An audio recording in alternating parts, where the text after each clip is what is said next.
Underworld was a movie that came out in 2003, directed by Len Wiseman, produced by Tom Rosenberg, Gary Lodges, and Richard Wright.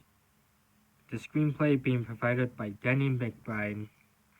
Well, another Danny McBride, not the guy who was in This Is the End and who also did some work for the 2018 Halloween movie.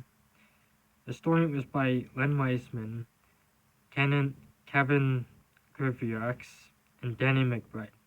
It was distributed by Screen Gems and produced by Lakeshore Entertainment and featuring Kate Beckinsale as the vampire Celine.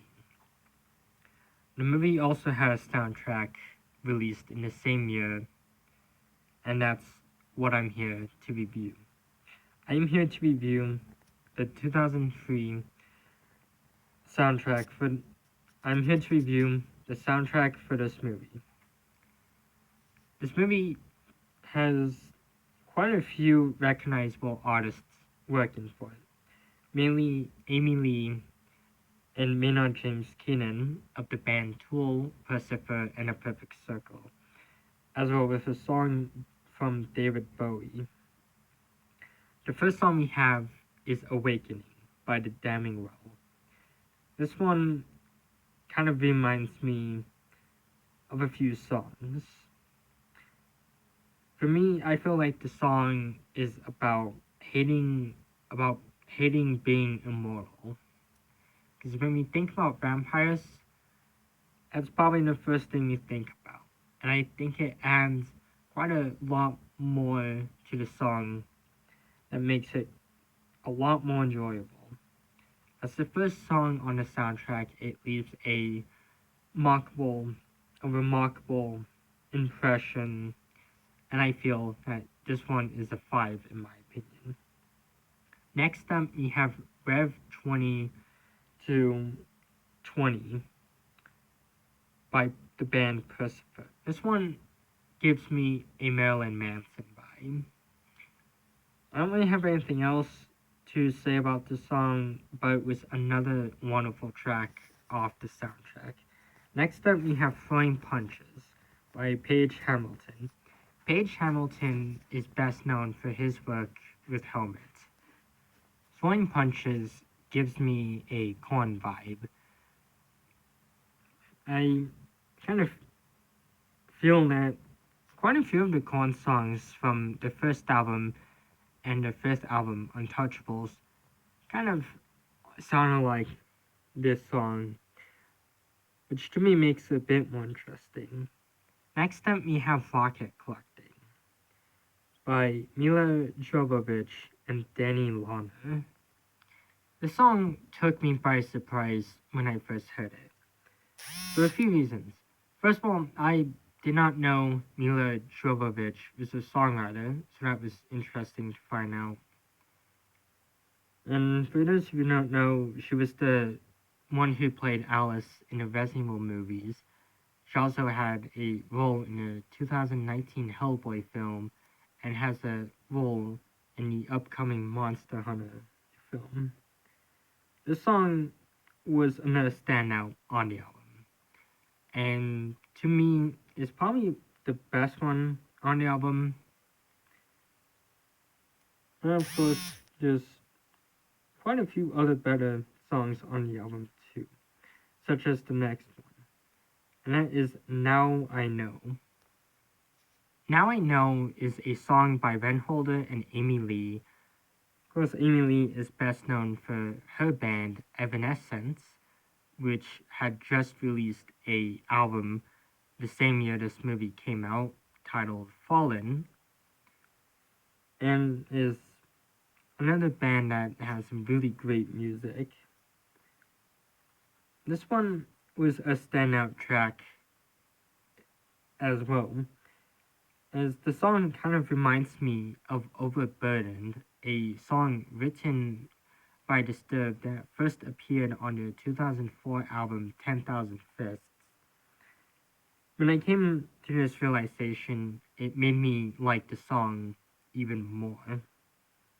So this one was another 5, in my opinion.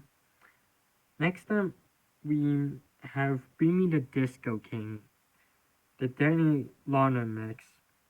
Now, this one was written by David Bowie, but this version featured Maynard James Keenan and John Frusciante. I apologize if I butchered his last name. This one reminds me a bit of the Udo song I Give As Good As I Get, which again made the song a little more enjoyable. Now, I haven't really heard too much from David Bowie, but this one was one of the best songs I've heard from this album. So it's a 5 in my opinion. Next up, we have Optimized by Skinny Puppy. Skinny Puppy is a band I'm not really familiar with. I never really wanted, I never really cared too much to listen to this stuff, but this one kind of gave me a vibe of Disturbed and Static X.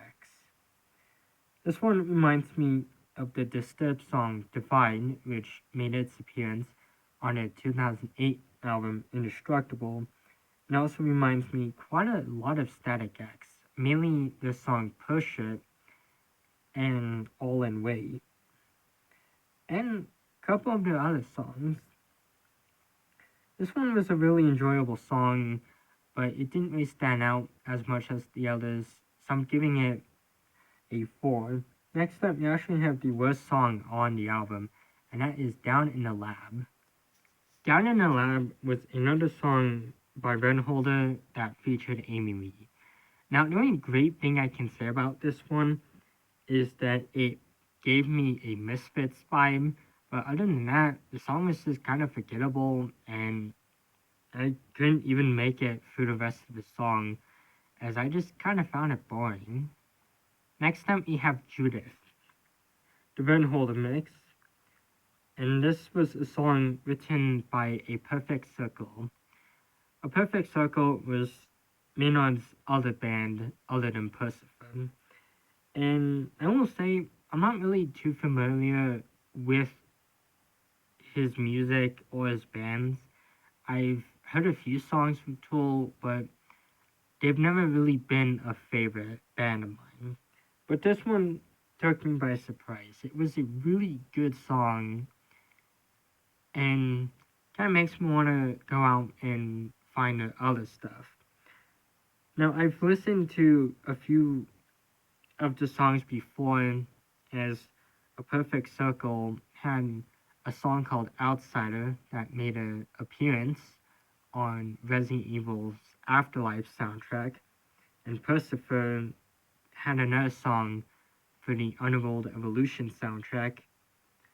But this one was pretty much a really good, another great reintroduction to this band. Next up, we have a song called Suicide Note by Jonette Napolitano. Now, be warned, there's a trigger warning for this one, as this song, I feel like it touches on some disturbing content, so be warned. If you're uncomfortable with this, I do suggest watching another video. Now, with that out of the way, let's continue. Now, this one does remind me of the Danzig song See All You Were, which made its appearance on his 5th album, Black as the Devil. And this one, I find this one quite a lot sadder than that song. It also does remind me of the Korn song Alone I Break, which appeared on the 5th album, Untouchables. But I also find that one even more sad than that one, even though that one was kind of sad to begin with. There's really not many words I can say about this song, as I've experienced quite a lot of emotion while listening to this one. Some of it's sadness and others just other emotions about the song that I don't even know how to describe. But this one, I feel like it might be more underrated tracks on the album. And I honestly found it the best track to end on for this review. But that's really all I can say about this one. I am making this one a 5 because I found this one to be probably the best track off the album. But we'll see if there's another track on this album that manages to beat this one. Now, before I go, I want to say I will be doing the second part of this album sometime this week. So keep watch for that one. And before I end this video, I want to thank everyone for watching the videos, and I will see you all next time. So goodbye for now.